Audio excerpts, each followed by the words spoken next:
श्री संजय निषाद जी और राष्ट्रीय लोक दल के नेता और प्रदेश सरकार के मंत्री श्री अनिल कुमार जी और भारतीय जनता पार्टी के प्रदेश में इस अभियान के प्रमुख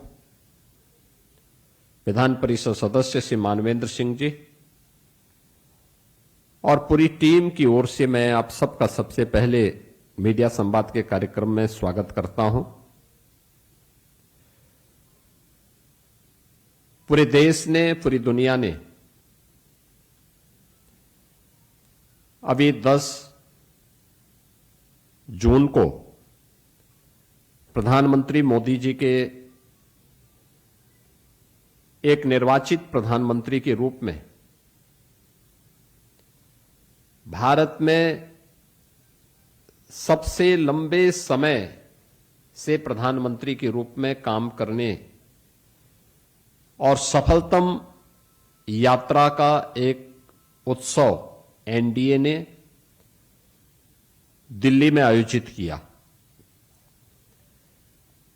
इस अवसर पर आप सब ने देखा होगा, दुनिया के सभी प्रमुख राष्ट्राध्यक्षों ने प्रधानमंत्री जी के प्रति, उनके कार्यप्रणाली के प्रति और उनके दूरदर्शी नेतृत्व में भारत की इस विकास यात्रा पर अपनी बधाई और शुभकामनाएं भी प्रधानमंत्री जी के प्रति भी और पूरे देश के प्रति भी व्यक्त की। वास्तव में जब देश के सामने कोई ऐसा लोकप्रिय, चमत्कारिक, दूरदर्शी सोच का नेता किसी देश को मिलता है तो परिणाम आने में देर नहीं लगते।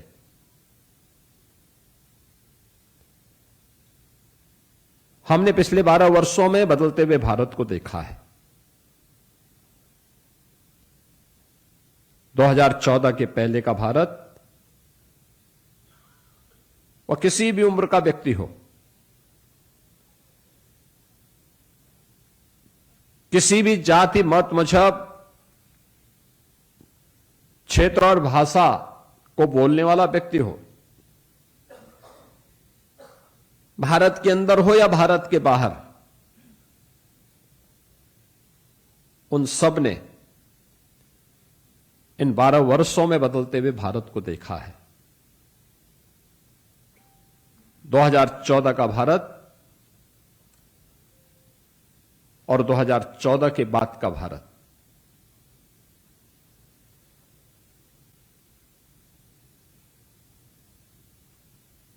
और आज की पीढ़ी इस बात पर गौरव की अनुभूति कर सकती है कि हम उस नए भारत के नागरिक हैं जो भारत अपनी विकास की यात्रा को तमाम चुनौतियों का सामना करते हुए, तमाम झंझावतों से जूझते हुए, बिना रुके, बिना डिगे, बिना थके लगातार आगे बढ़ाया है। भारत ने अपनी शक्ति और सामर्थ्य का एहसास आज दुनिया को कराया है और आने वाले समय में भारत की इस ताकत का लोहा न केवल दुनिया करेगी बल्कि उसका अनुसरण भी करने को मजबूर होगी। और इसलिए 12 वर्ष देश के अंदर सर्वाधिक समय तक निर्वाचित प्रधानमंत्री की रिकॉर्ड को तोड़ते हुए मोदी जी के नेतृत्व में जो 12 वर्ष के शानदार कार्य प्रधानमंत्री जी के नेतृत्व में भारत ने देखा है, मैं इसके लिए सबसे पहले प्रदेश की इस टीम की ओर से, उत्तर प्रदेश की 25 करोड़ जनता की ओर से पूरे एनडीए परिवार की ओर से प्रधानमंत्री मोदी जी का अभिनंदन करता हूं, केंद्रीय कैबिनेट को इसके लिए बधाई देता हूं। हम लोगों ने इस चीज को एहसास किया है कि इन 12 वर्षों में हर व्यक्ति ने इस बात का एहसास किया है कि आज से यानी 1947 से लेकर के आजादी के पहले का भारत क्या था। गुलामी के कालखंड थे, बंदिशें थीं, तमाम प्रकार से लोगों की भावनाओं को, लोगों की आजादी को रौंदा गया था। लेकिन 1947 में जो देश स्वतंत्र हुआ था, उस स्वतंत्र भारत के अंदर भारत के नागरिकों को, वे किसी भी तबके का रहा हो, बांटने का काम तो किया होगा राजनीतिक दलों ने। किसी ने जाति के नाम पर, किसी ने क्षेत्र के नाम पर, किसी ने भाषा के नाम पर, किसी ने मत और मजहब के नाम पर, किसी ने संप्रदाय के नाम पर। लेकिन फोकस्ड कार्यक्रम और उन कार्यक्रमों को सफलतम क्रियान्वयन होते हुए नहीं देखा होगा। पहली बार भारत इस बात का एहसास कर रहा है कि योजना बनाना ही नहीं, उस कार्य योजना को बनाने के साथ ही यह भी तय करना कि उसके सफल क्रियान्वयन के लिए उन सभी पक्षों को साथ लेकर के चलना और उसे जन आंदोलन बना देना। पहली बार इस बात को देखा होगा। देश के अंदर जनधन अकाउंट खोलने की बात हो या स्वच्छ भारत मिशन के अंदर देश के अंदर 12 करोड़ परिवारों के पास देश के अंदर आजादी के बाद पहली बार अपना स्वयं का शौचालय हो, 4 करोड़ परिवारों को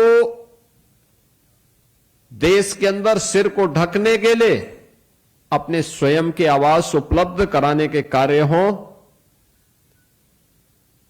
या फिर देश के अंदर गरीब को जो हॉस्पिटल में, महंगे हॉस्पिटल में उपचार की सामर्थ्य नहीं रखता है, उसको 5 लाख रुपए की स्वास्थ्य बीमा का कवर देकर के प्रधानमंत्री आयुष्मान भारत से बिना किसी सिफारिश के उसको कवर करने का की योजना। नए उद्यमियों के लिए प्रधानमंत्री मुद्रा योजना हो, महिला, अनुसूचित जाति जनजाति के लिए प्रधानमंत्री स्टैंड अप की योजना, युवाओं के लिए स्टार्टअप की योजना हो, या भ्रष्टाचार मुक्त व्यवस्था के लिए डिजिटल इंडिया और भारत की व्यवस्था में टेक्नोलॉजी का उपयोग करते हुए एक व्यापक परिवर्तन की रणनीति के साथ, एक नई पहचान के साथ भारत को आगे बढ़ाना। ये सभी हमने इन 12 वर्षों में सफलतापूर्वक क्रियान्वित होते हुए देखा है। और अगर मैं कहूं, ये 12 वर्ष आस्था और आर्थिकी के भी एक बृहद संगम के रूप में पूरे देश ने देखा है।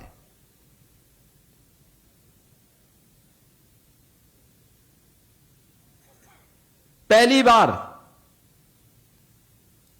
देश के किसी प्रधानमंत्री ने, देश के किसी यशस्वी नेता ने यह साहस किया कि देश के अंदर केवल 4 जातियां हैं,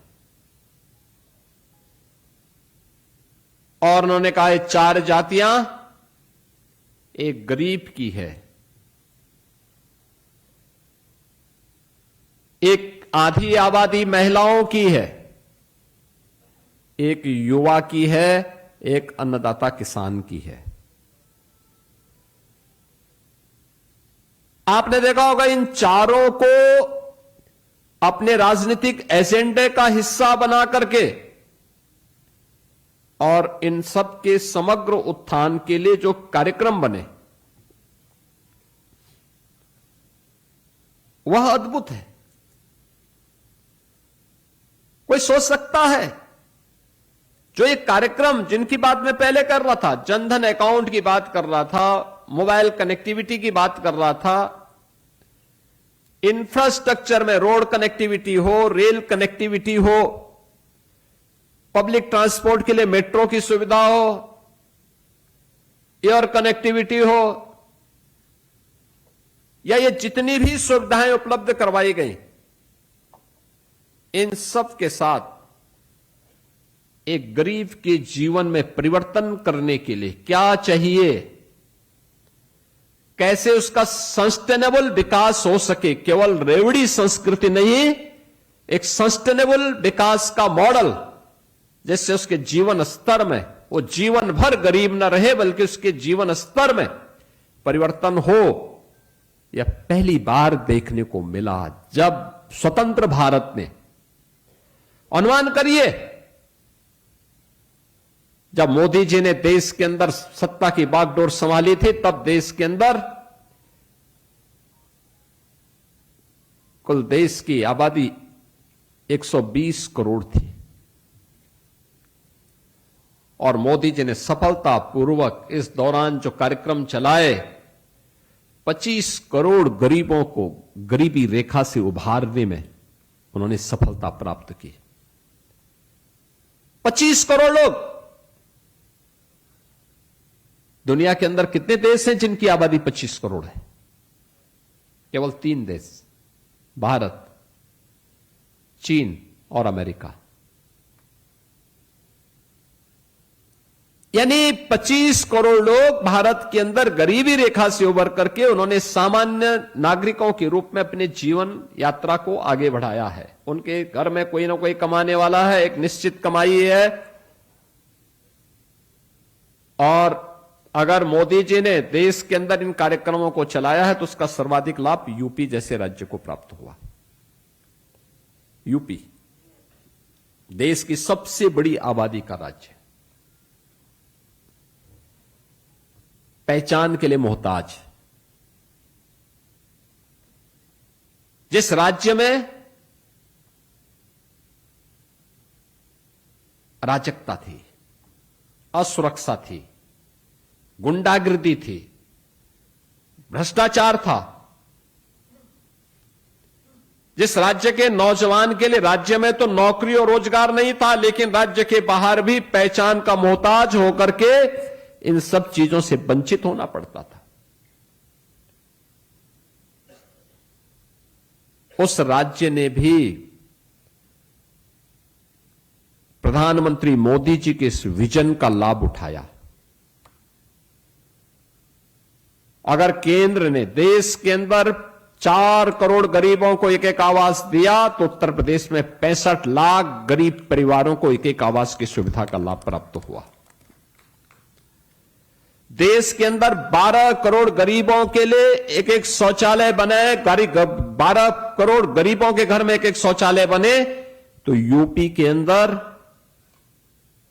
3 करोड़ गरीबों के घर में एक एक शौचालय बने। देश के अंदर 10 करोड़ घरों में माताओं के आंखों के आंसू पहुंचने के लिए, रसोई के लिए एलपीजी के मुफ्त में कनेक्शन मिले, तो यूपी के अंदर लगभग 2 करोड़ परिवारों को यह सुविधा मुफ्त में मिली। देश के अंदर अगर आयुष्मान भारत में 60 करोड़ लोग कवर हुए तो उन 60 करोड़ में से 15 करोड़ अकेले यूपी के हैं। देश के अंदर अगर 80 करोड़ लोगों को फ्री में राशन की सुविधा का लाभ प्राप्त हुआ है, कोविड कालखंड में जब दुनिया पस्त हो चुकी थी,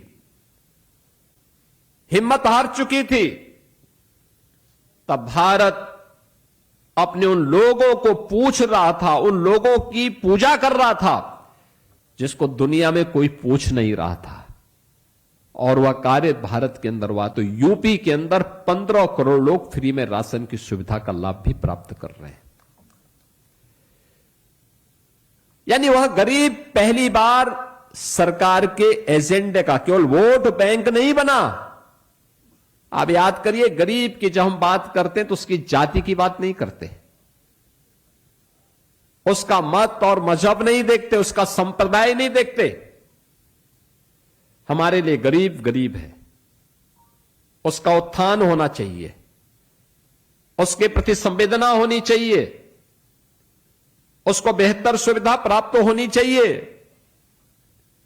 वह शासन की योजना में जुड़ने का हकदार है, और वह सस्टेनेबल विकास की उस प्रक्रिया का पार्ट बनना चाहिए जहां गरीबी का दंश उसे कभी फिर से डसने का दुस्साहस न कर सके। और वह मॉडल मोदी जी ने दिया है, गरीबों को उत्थान करके उनको सामान्य नागरिक के रूप में जीवन यापन करके शीर्ष गौरव के साथ आगे बढ़ा करके कि मैं भारत का नागरिक हूं, मुझे भी जीने का अधिकार है। इस रूप में जीने का अधिकार पहली बार मोदी जी ने देश के उन लोगों को दिया। आधी आबादी के साथ कितना भेदभाव होता था, असुरक्षा का वातावरण, भ्रूण हत्याएं,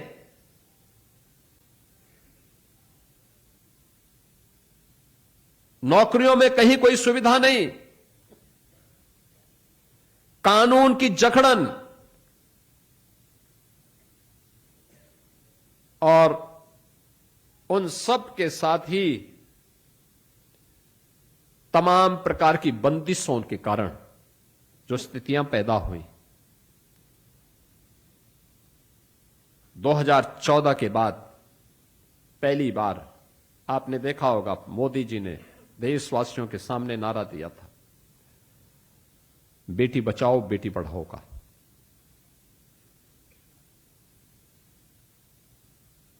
उस समय उन्होंने अनेक योजनाओं का शुभारंभ किया, मातृवंदना की योजना प्रारंभ की, संस्थागत प्रसव हो और मातृ मृत्यु दर को और शिशु मृत्यु दर को न्यूनतम स्थिति में लाया जा सके, बेटी के जन्म लेने से लेकर के उसके स्नातक तक की पढ़ाई की सुविधा उपलब्ध हो सके।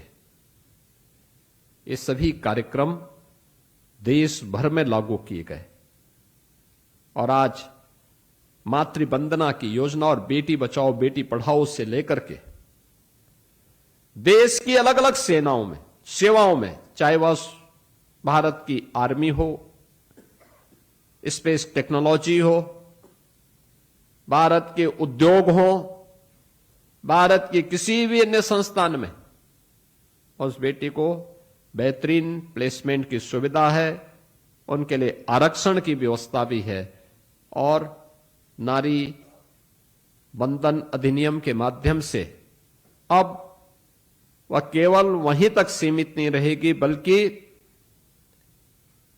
भारत की व्यवस्था का पार्ट बनकर के भारत के कानून बनाने का काम भी करेगी।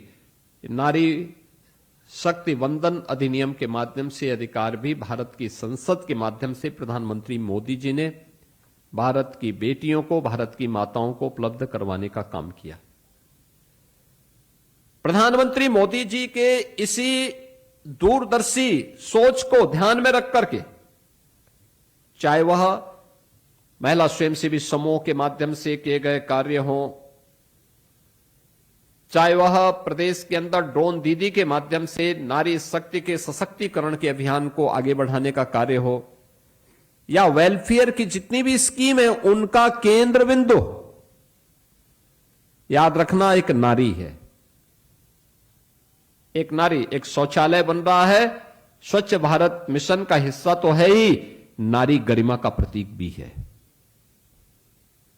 और नारी गरिमा का प्रतीक भी है। उत्तर प्रदेश में अगर हम बेसिक शिक्षा परिषद में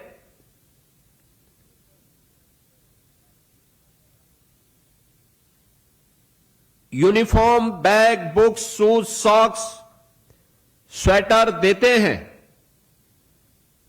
तो योजना हम लोगों ने प्रधानमंत्री मोदी जी के बेटी बचाओ बेटी पढ़ाओ के ही उस अभियान से प्रेरणा प्राप्त करके 2017 में प्रारंभ की थी।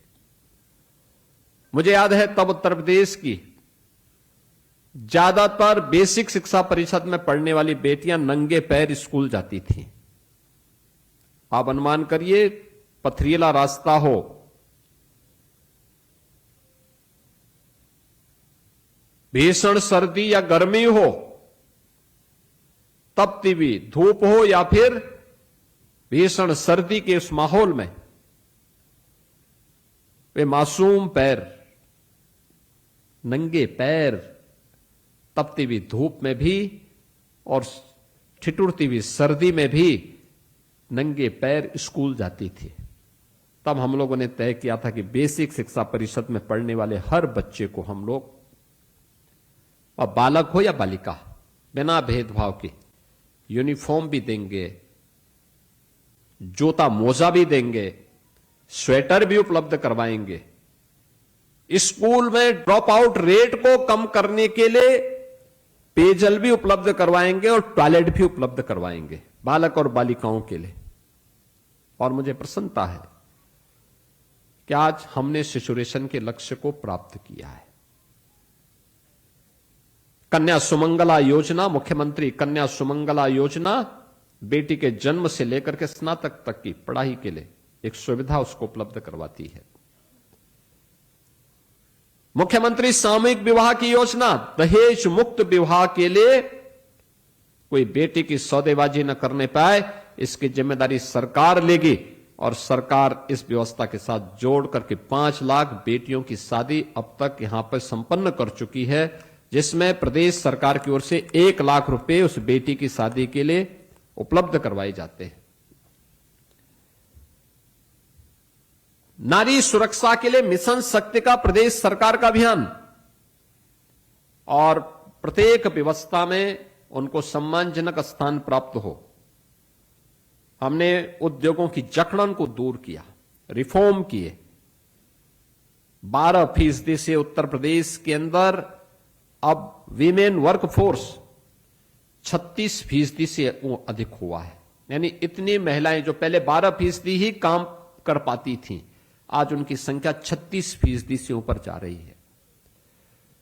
उत्तर प्रदेश पुलिस बल में 20% महिलाओं के लिए आरक्षण की व्यवस्था अनिवार्य कर दी गई। आज परिणाम हम सबके सामने है। यानी आधी आबादी के साथ किसी भी स्तर पर अन्याय न हो, यह कार्य प्रधानमंत्री जी ने नारी गरिमा की रक्षा करने के लिए, जमीन घर की मालकिन के नाम पर हो। आप याद करिए, पहली बार ग्राम समाज की आबादी की लैंड जो ग्राम समाज के नाम पे होती थी, किसी के नाम पे नहीं होती थी, लेकिन ग्रामीण अभिलेख को दुरुस्तीकरण करते हुए ग्राम पंचायत की सहमति से उस घर की जो सबसे वरिष्ठ महिला सदस्य होगी उसके नाम पर घरौनी देकर के ग्रामीण अभिलेख को भी महिलाओं को उसका अधिकार उपलब्ध करवाया। प्रधानमंत्री आवास भी ज्यादातर आवास घर की मालकिन के नाम पर उपलब्ध करवाए जाते हैं। यानी ये सभी सुविधाएं इस आधार पर नारी गरिमा की रक्षा हो, और उसके रक्षा के साथ ही उनके संरक्षण और संवर्धन की दिशा में और क्या कार्य हो सकते हैं, इसके लिए उठाए गए कदम का हिस्सा है। पहली बार, यानी ये मुद्दे कभी एजेंडे के हिस्से नहीं होते थे किसी भी अन्य दल के, पहली बार बन पाए। युवाओं के लिए,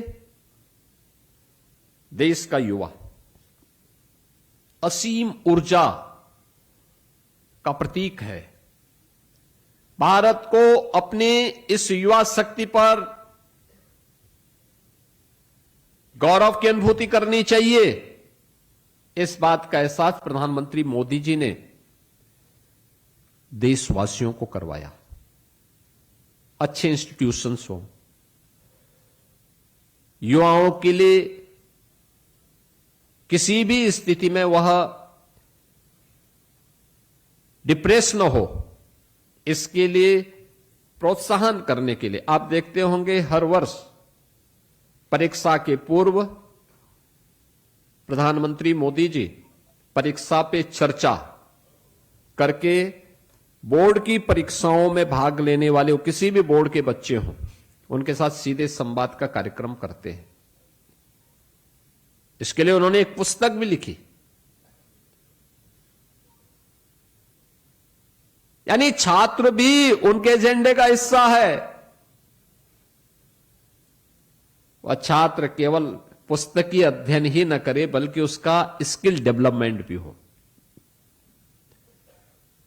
छात्र के अंदर रिसर्च एंड इनोवेशन की भी प्रवृत्ति पैदा हो, वो अपना स्वयं का स्टार्टअप स्थापित कर सके। पहली बार स्वतंत्र भारत में एहसास युवाओं को हुआ कि हम भी अपना स्टार्टअप स्थापित कर सकते हैं। इसके लिए प्रधानमंत्री मुद्रा योजना उन्होंने उपलब्ध करवाई। हर प्रकार से उसे सशक्त करने की दिशा में कार्य, और पहली बार मिशन रोजगार के नाम पर हर युवा के लिए नौकरी या रोजगार उपलब्ध करवाने के एक बृहद कार्यक्रम, पीएम विश्वकर्मा की स्कीम हो या फिर आत्मनिर्भर भारत के अंदर परंपरागत उद्यम को प्रोत्साहित करने का कार्यक्रम, टूरिज्म के माध्यम से युवाओं के लिए ढेर सारे रोजगार उपलब्ध करवाने का कार्य, ये सभी मोदी जी के नेतृत्व में पिछले 12 वर्ष में सफलतापूर्वक आगे बढ़ा है। युवाओं के लिए फिट इंडिया मूवमेंट हो, खेलो इंडिया खेलो का कार्यक्रम हो, स्पोर्ट्स अथॉरिटी के माध्यम से चलने वाले अनेक कार्यक्रम हो, या फिर डिजिटल इंडिया के अभियान के अंतर्गत यूथ को अधिक से अधिक डिजिटल सशक्तिकरण की दिशा में किए गए प्रयास, ये सभी युवाओं के जीवन में व्यापक परिवर्तन के साथ साथ हर स्तर पर उनके आत्मविश्वास को बनाए रख करके नए भारत में उनकी ऊर्जा का उपयोग करने की दिशा में किए गए कदमों का प्रतिफल हम सबके सामने। अन्नदाता किसान भारत की व्यवस्था का हिस्सा रहा है। किसान चुनाव का मुद्दा तो होता था, लेकिन चुनाव के बाद सरकारों के एजेंडे का हिस्सा ना के बराबर होता था। महीनों किसानों की बातों को कुछ अनसुना कर दिया जाता था। पहली बार हुआ है सॉइल हेल्थ कार्ड, लोगों ने पहली बार सुना होगा। कृषि बीमा की योजना पहली बार सुनी होगी। प्रधानमंत्री कृषि सिंचाई योजना पहली बार लोगों ने सुनी होगी।